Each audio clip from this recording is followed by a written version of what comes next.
On almost every platform of social media these days, you will see the top red flags in a relationship. So I thought, why not throw my hat into the ring and give you my top red flags in a relationship with a twist? Because I will also be giving you some green flags as well that just might counteract those red flags. Because sometimes we don't know what the good to look for in a person as well. Welcome to the Power of Investing in People podcast. I am your host, Shā Sparks. I am an energetic catalyst and fearless communicator. I spark leaders in transition who are unclear, go from fear to fired up about their life and business. And today we are talking on the Relationship, Leadership, and Love series on the red and green flags of relationships. I'm going to give my own little twist to the story. So when we're first dating someone, there are certain patterns that we might overlook that, we might think, oh, we'll just give them the benefit of the doubt. However, when we continue to overlook these negative patterns, it could turn into something major issue. Could turn into something that could ultimately lead to a breakup or a divorce or even into a toxic relationship. And yes, there's lots, like I said, there's lots of information out there about the red flags. So I'm going to throw in some green flags as well.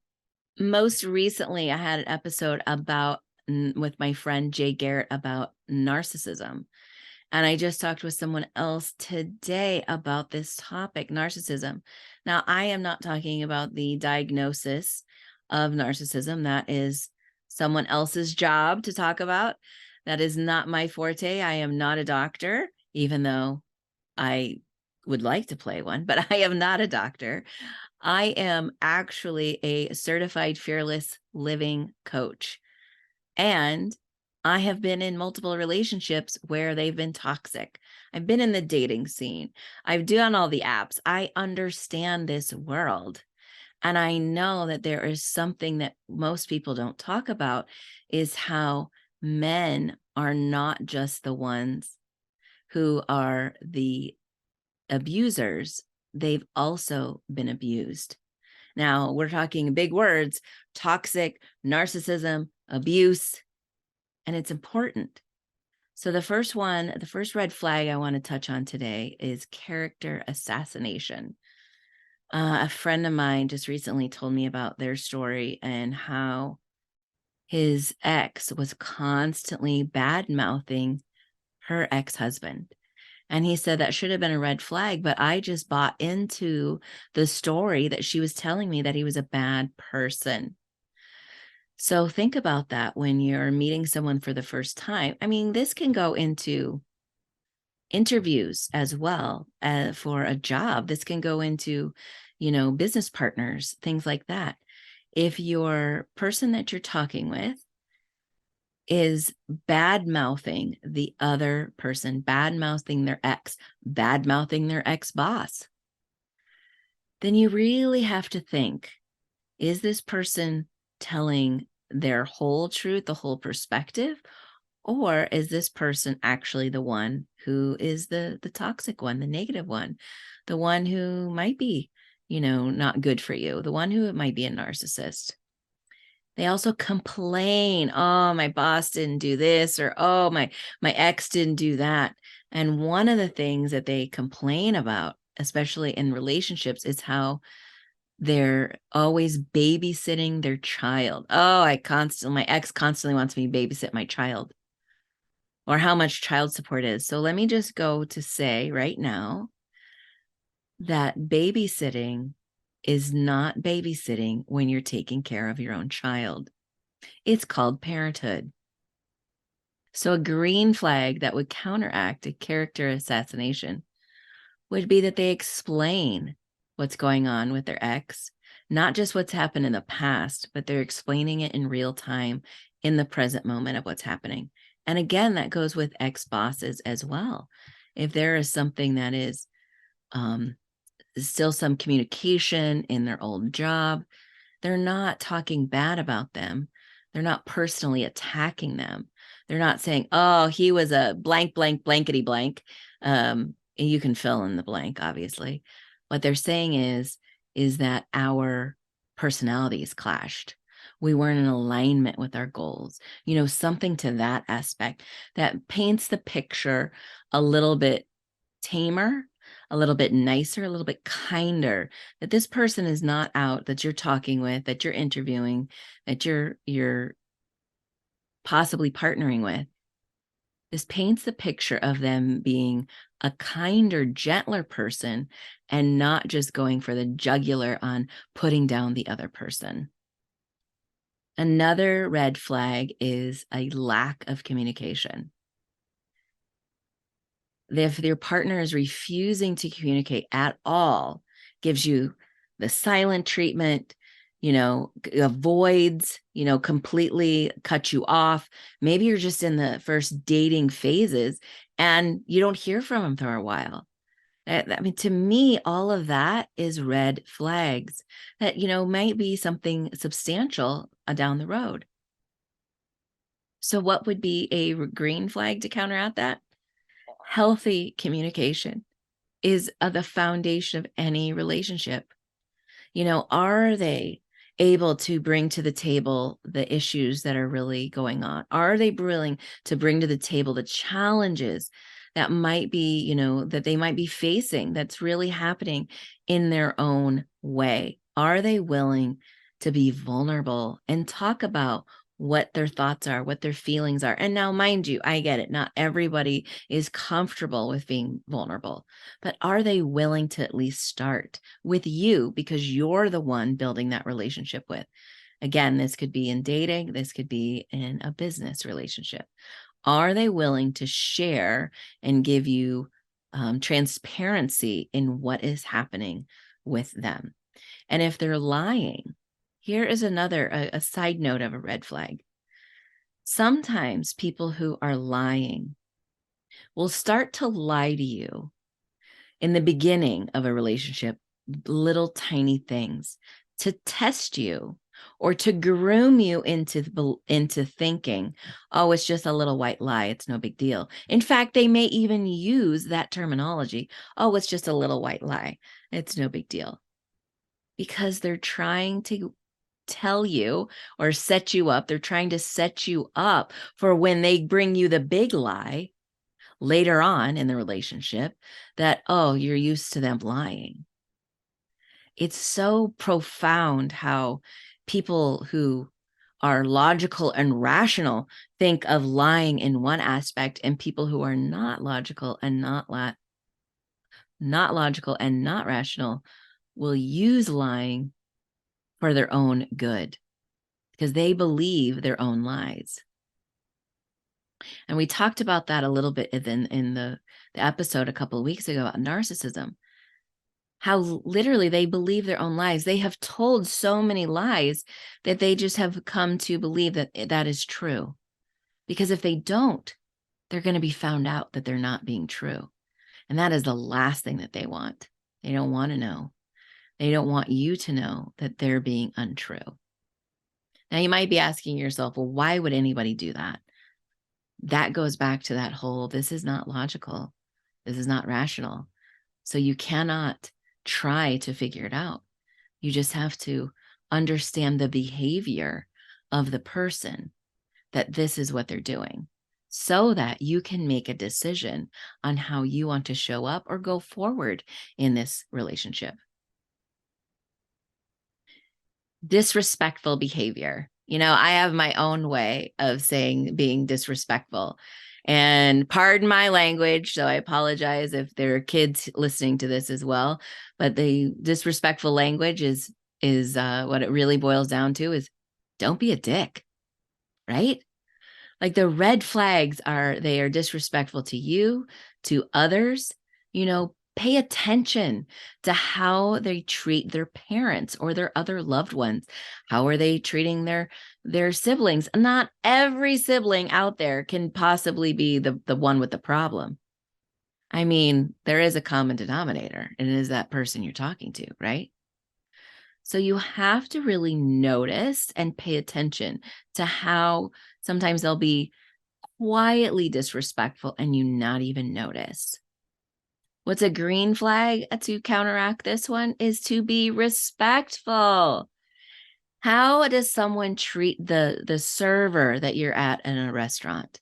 Are they kind to them? Kindness goes beyond niceness.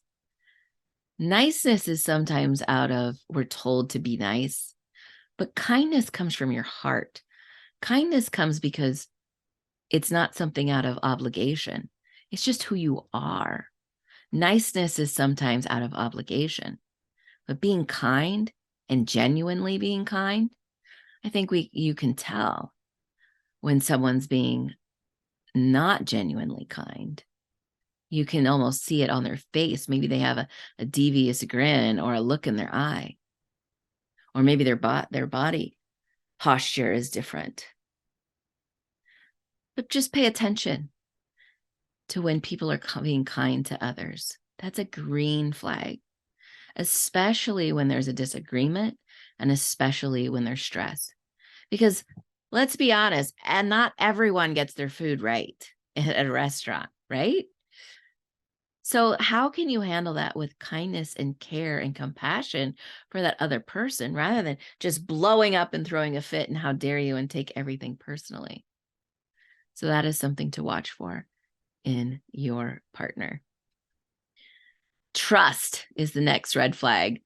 In order to build trust, one has to be trustworthy. I mean, this is such a concept that some people don't even get. They just automatically think, well, you know me, as in you met me 5 minutes ago, you should automatically trust me. And trust is established, or trust is built when you've established rapport.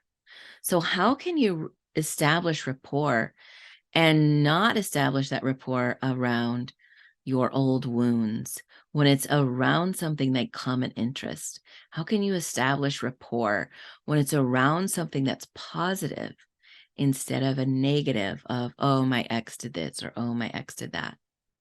That is when real trust is built.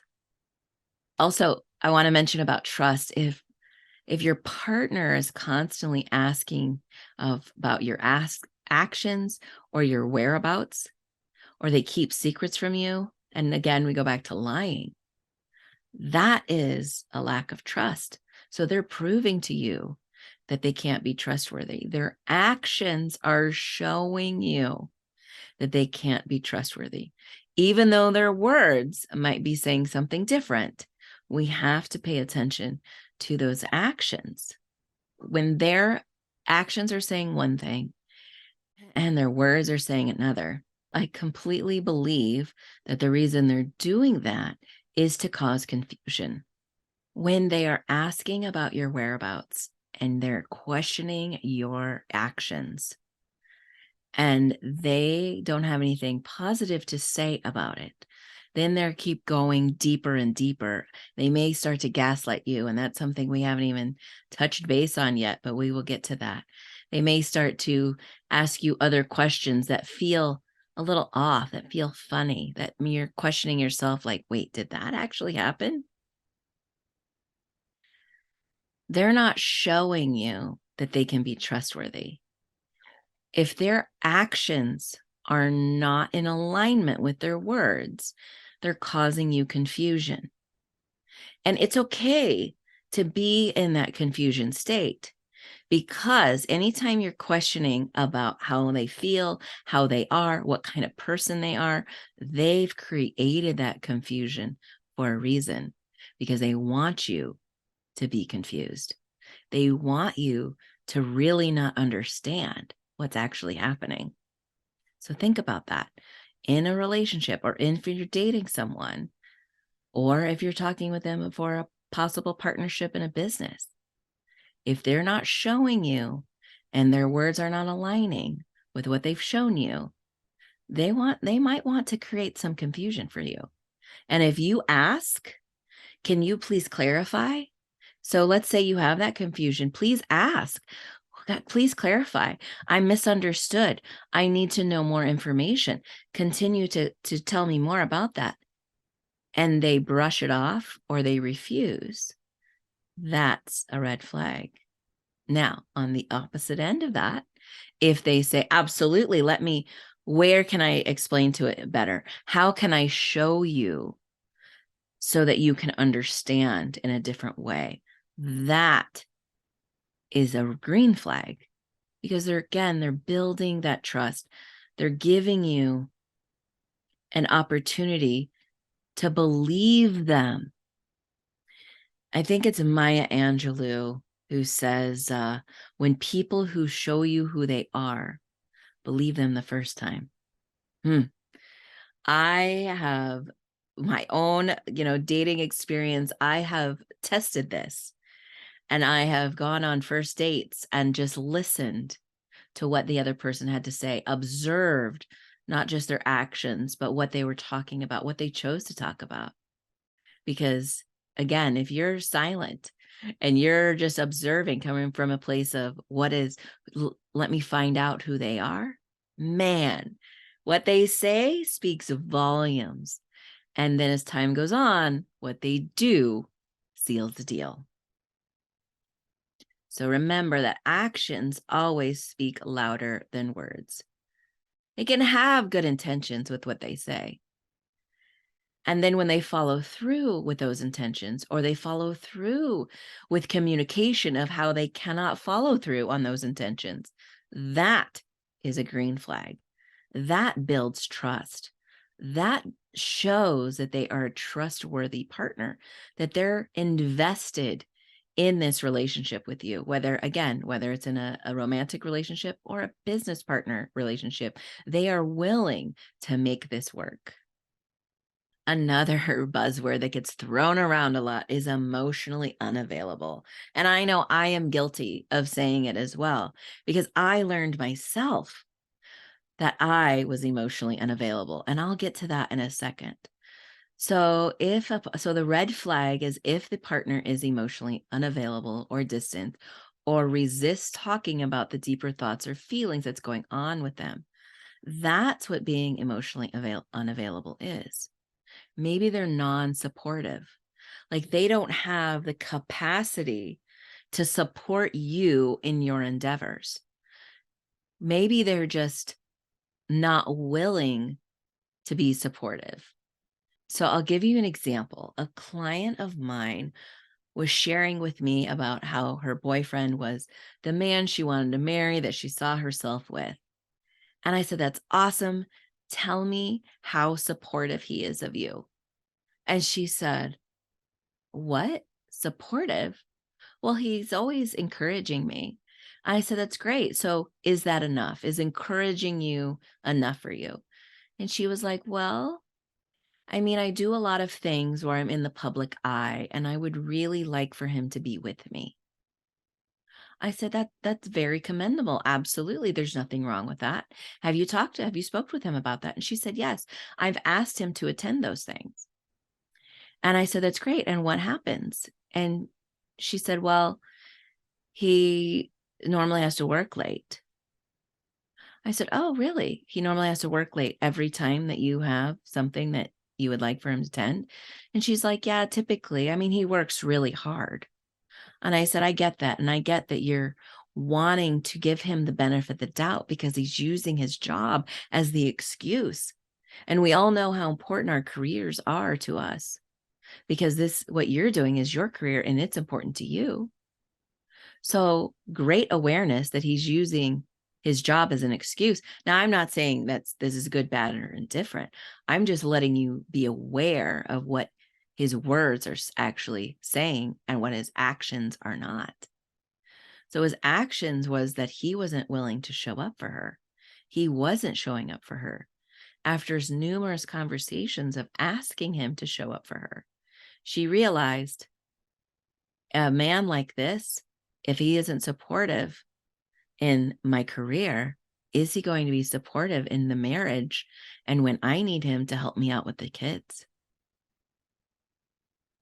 Huge awareness for her. Huge awareness for her. For me, when I realized I was emotionally unavailable, it was after spending some time with some family members that I really got to see that they were emotionally unavailable. And I knew who my parents were. And so I'm like, wow, I come from a long line of emotionally unavailable people. It can't possibly be me. And the opposite is true, right? And then I went, oh, maybe it is me. Maybe I'm also emotionally unavailable because I don't know how to be emotionally available. I don't know how to be vulnerable. And at the time all of this was happening in my life, I couldn't even pronounce the word vulnerable. It was like like I was stumbling over it because it was such a foreign concept to me. And I was terrified to be vulnerable. Being vulnerable to me, see, there are times I still can't say it. Being vulnerable to me was probably the scariest thing ever, that you were going to know what I was actually feeling. You wanted me to tell you what I actually thought, not the truth, but the truth about me. You want me to share that with you? Oh, I don't know if I can do that. Those are literally thoughts that I had with myself. And yet I knew that I had to be willing to share. I had to be willing to be uncomfortable. And I made it a challenge for myself to consistently have vulnerable conversations where I was sharing, not just listening, but I was sharing.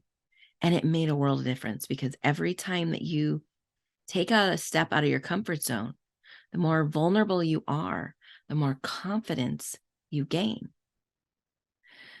On the green flag side of this, emotional intelligent or emotionally unavailable, is emotional intelligence, right? Is being able to say, I am feeling blank.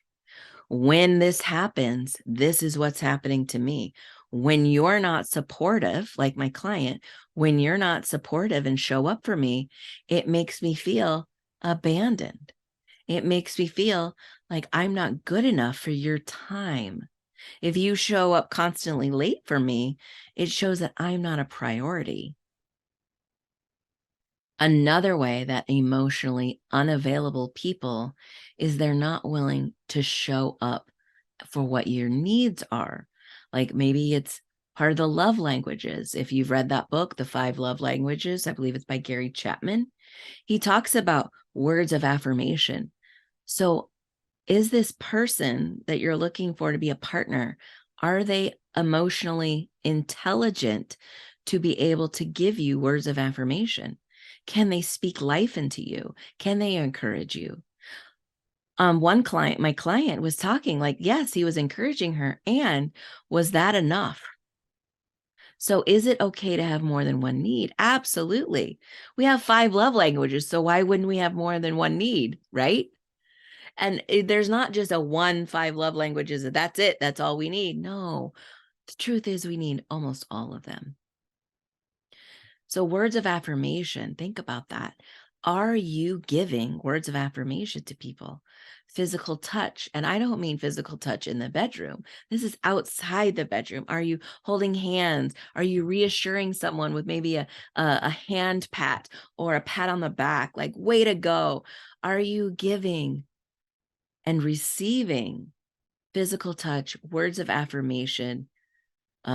Quality time is a huge one for me, especially. So I was dating this gentleman and he was constantly busy. He was a workaholic and he wasn't at work. He was playing in a band. And when he wasn't playing in a band, he was with his family. He had 2 teenage children. He was spending time with them. So it left very little time for me. Now, mind you, I was terrified to say, hey, I need some more time. And finally, when I did, he said, I just can't give that to you. It doesn't work in my environment. And we parted ways. It wasn't a big fight. It wasn't like, oh my gosh, how dare you, blank, blank, blank. No, it was just understanding the other person's lifestyle. If they cannot give it to you, but they're willing to give it to you when they can, you have to make that decision. Is this enough for me? Can I sustain a relationship with only seeing them on a part-time basis. And for me, that's not what I wanted. That's not what I'm looking for. So I really had to be clear with me about what it is that I needed in quality time. So if you do take that 5 love languages test, it's an online test. I highly recommend it. If you do take it, then I would suggest that you follow up with the green flag of being emotionally intelligent and being willing to ask for what it is that you need from those 5 love languages. Maybe a new partner, you share the quiz with them and you go, oh, here, what's yours? This is mine. And you compare notes and say, okay, what does it look like when you're giving and receiving these love languages? I mean, this can be a whole topic in itself, but that is a green flag when you're having the conversation and you're being willing to support each other and communicate with each other. Boundaries is another wonderful book that literally changed my life. This is another green flag. If you have healthy boundaries and saying, I won't accept this and I will accept this. I'm okay with this. This is negotiable. How often are you checking in with your partner and saying, these are the boundaries that may have been crossed a little, and I really want to go back to that and say, no, this isn't okay. So how can we negotiate that? Maybe it's something that is negotiable. Maybe it's something that you can bring to the conversation that I love to use this quote from the book Nonviolent Communication is, I feel blank when you blank. Would you be willing to discuss this further when our schedules allow it? Because when you're trying to do that in the heat of the moment and tempers are flared and people are triggered and you might not be being as respectful as you'd like to be, that conversation is probably not the good idea to have. But you can decide to schedule it later. And again, a green flag for your partner to be like, absolutely, let's get it on the calendar. I want to make time for you. Another red flag. This one is manipulation. And it is a very broad topic of manipulation. So we talked about in the narcissism episode, talked a little bit about some of these, but love bombing. Love bombing is how amazing someone is in the very beginning. Like, you are the best thing since sliced bread, and they think you're all that and a bag of chips and all those amazing cliches. They are in it to win it. They are 110% fully committed and invested in you in the very beginning. That is love bombing. That is a way of manipulating you so that you are so starstruck that you're like, oh my gosh, this is so fast. Which brings me to another one is there's a time pressure. They're always on their time. They're not on or being respectful of your time. This is that constantly being late. This is, I'm not making you a priority. Like someone that I had dated, he wasn't willing to make me a priority, and that's fine. It wasn't about me. It's that in his season of life, he couldn't find the time to create space for all the things that he was doing. So that is a red flag. It's not that he was a bad person. It's that the behavior was a red flag, and I needed to make the decision that was right for me. Another red flag under the manipulation is isolation. Are they keeping you from your typical routine? Do you have a weekly guys night out or a girls night out, and they're saying, no, you can't go, or take me with you, or, wouldn't you rather spend time with me? Wouldn't you rather take me out? Or wouldn't you rather Netflix and chill? I mean, don't get me wrong. That would be great. And if this is something that you've already done, that you have done for years, that you have done for months, this is your typical routine. They're trying to take you away and isolate you, not just from the thing that you did, but also the people you are around, trying to isolate you from your friends, your family, and maybe the support system that you have. Control also kind of falls under this whole manipulation thing. And it's part of the isolation. Control, maybe they're telling you not to go to some place because they don't want you to go, or to reschedule that event because they have something more pressing. I mean, control, again, is such a broad spectrum, but there's so many things that we don't even realize we're trying to control. I mean, I'm even guilty of trying to control, and I'm not doing it from a red flag perspective. Sometimes I'm unaware because we're so used to being independent at times that we do things for ourselves that it comes across as being controlling. So the great thing about being with someone who has green flags like boundaries, and they ask the question, I feel like you're questioning my judgment when you're being controlling. And I'm like, what? Wow, you're right. I didn't even realize I was being controlling. I didn't mean to be questioning your judgment. It has nothing to do with your judgment. It's my stuff. It's my background, my past that I'm bringing to this. So I'm just giving you all the information, not because I'm trying to control you or control your actions or the situation. I'm just not sure yet. I'm just not sure yet. That's all. My intentions are coming from a good place. I do apologize. And guess what an apology is? An apology is not just words. An apology is changed behavior. And we'll get to that in a second, but I got some more to go under this manipulation. Man, there's a lot under here. Gaslighting, where they're constantly questioning you of past conversations or bringing it up, or are you sure you didn't do that? Are you sure you weren't at that bar until midnight? Are you sure you got home at 1 a.m.? Who were you with? What are you doing? Constantly questioning, to the fact that you're questioning yourself. Like, wait, was I talking to someone I shouldn't be talking to? Was I being a little too flirty and nice to the person, the cashier at the checkout counter? Huh. That's literally happened to me.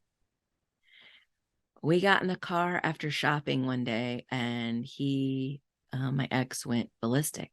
He's like, you were flirting with him and blah, blah, blah. And I literally sat there and was questioning everything he said. Like, was I? What did I exactly say? And I'm replaying the conversation I had because I learned to not even trust myself, because he was so good at manipulating me, gaslighting me, that I hadn't even realized that that's what he was doing. So far into our relationship, I was literally questioning myself and not trusting myself. I knew I wouldn't flirt with someone. But so to have him question that made me question it. And if there's any intuition, any gut feeling that something is just off, that something is not quite right, follow that. Follow that. Listen to that. Be observant of that. Be aware of that small inner voice that says, hey, watch out for that. Hey, is that a red flag? Just be curious about that intuition, that inner voice. A green flag to all of this manipulation is compromise, is negotiating, is honesty, is a back and forth, a give and take. It shows that both people are willing to work together. It shows that you care. It shows that you're invested. It shows that you're not just interested, you're not just intrigued, that you are invested in making this work. So if there is truth, if there is compromise, if there is willingness to have the conversations, that is a green flag. And number 7, this is a doozy, anger. Now, we all express anger, right? We all have it. It's just natural to have anger. It's natural to be angry about something. So the red flag of when anger shows up is that it's the only emotion that they can express on a constant basis. It is the only thing that they can focus on. They're never happy. They're never satisfied. They are never content. They are never filled with joy. They are only angry. And then they show it and they act it out. That is when the actions also speak louder than words, is because they're aggressive in what they do to show you that anger. It might be pushing at first. So when I was with my ex, who, as you know, you've been a fan of the show for a while, you know he was abusive. And what happened, it wasn't like I'm going to push you down and or I'm not going to choke you and punch you and what you see in the movies. I mean, that's very, for some people, it's very real. For me, it wasn't like that. He was setting a precipice. He was setting the tone of what he could get away with and what he couldn't get away with. And what he started with was just pushing me. And it might have been just a push and then a walk away. And then it got to being a push. I'm going to push you up against the wall and hold you there.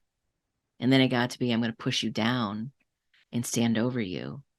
And then it got to be where I'm going to push you down, stand over you, and then I'm going to choke you. Unfortunately, that's the progression that he was on, that his anger showed up as. That was his behavior. So that any of those things, please know that those are red flags. And if that is happening to you, please seek help. Please seek support. If it is not to the police because you're afraid, seek support in a trusted friend. Seek support that maybe a counselor. Seek support in a support group for other domestic violence survivors. And you might not even think that this is domestic violence, that pushing is not domestic violence. But it's just the one thing that might lead up to one day they're holding a gun to your head. Because true story, that's how it escalated for me. And thank God he didn't pull the trigger. But yet it started with just a push. So a green flag to anger is the willingness to be vulnerable, the willingness to say what you mean and mean what you say, the willingness to go, you know what? I'm really pissed off right now. I just need some space. The willingness to ask for what it is that you need. Asking for space. I think we can all, most of us can understand when you're like, hey, I just need give me 5 minutes, give me 10 minutes, go for a walk around the backyard or walk around the block or go for a drive or something. But the willingness to communicate that and say, I'll be back in an hour. That is the other key component, is a green flag, is saying when the time limit is up. And not, hey, I need some space, and they show up a week later. Or, hey, I need some space, and they show up the next day. Or, hey, I need some space, and they show up 8 hours later after being in the bar all day. That's not a good flag. That's a red flag. So it's about willing to ask for what it is that they need, being willing to say what they mean and mean what they say, and the willingness to be vulnerable. And be okay with saying, that really makes me angry. I'm really triggered right now, because anger is not about that moment in the moment. Anger is about something that happened in childhood, in years ago, in the past. And it's resurfaced in this conversation, in this moment. That's what anger is. Remember, our childhood experiences shape our adult decisions. And what people say to us will trigger us and fuel anger. And that is an opportunity to ask, what is happening that I am triggered right now? What does this remind me of? And it's not about the person. not mad at the person. You're not angry at the person. You're angry at the behavior.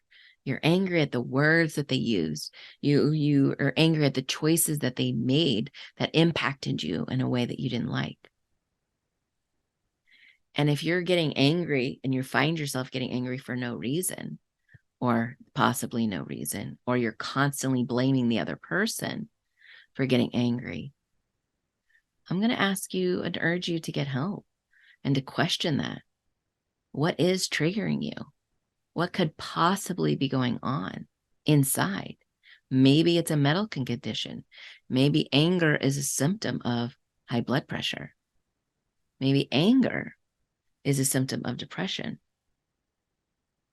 Most likely, anger is a symptom of something unresolved from childhood that has now reared its ugly head and is triggering you again. So again, this is a really touchy subject, is this anger. So if you need help, if you're receiving some anger and abuse and physicalness around anger, I urge you to seek help. I urge you to seek support. If you're the one showing the anger and it's getting physical and you're blaming the other person and you don't know, you feel out of control when you're angry, I urge you to seek support. There are coaches, there are counselors that are willing and worth you working with. So I hope you enjoyed this episode. It's a very deep topic on this series of relationships, leadership, and love. And yet it is so crucial that we talk about the red flags and the green flags, that they go hand in hand, that there is something that can counteract that. And just remember, most importantly, that an apology is not just words. An apology is changed behavior. So I hope you enjoyed this episode of the Relationship, Leadership, and Love series. I hope that you learned something from it, that you may even took some notes, that you're going to share it with some people that you're like, oh, you know what? You might need to hear this. And you might go, you know what, Shay? I need to find someone to work with. So feel free, if you want to work with me, to reach out to me at heyshay@shasparks.com, or you can go to the podcast website at shasparkspodcast.com, and you can leave me an email there. I would love to learn more about you and how we can work together, because I believe that we can overcome any obstacle as if we're willing to do the work, and if we're willing to be self-aware enough of how we're showing up in the world. So until next time, may we light this world on fire together. Let's get fired up.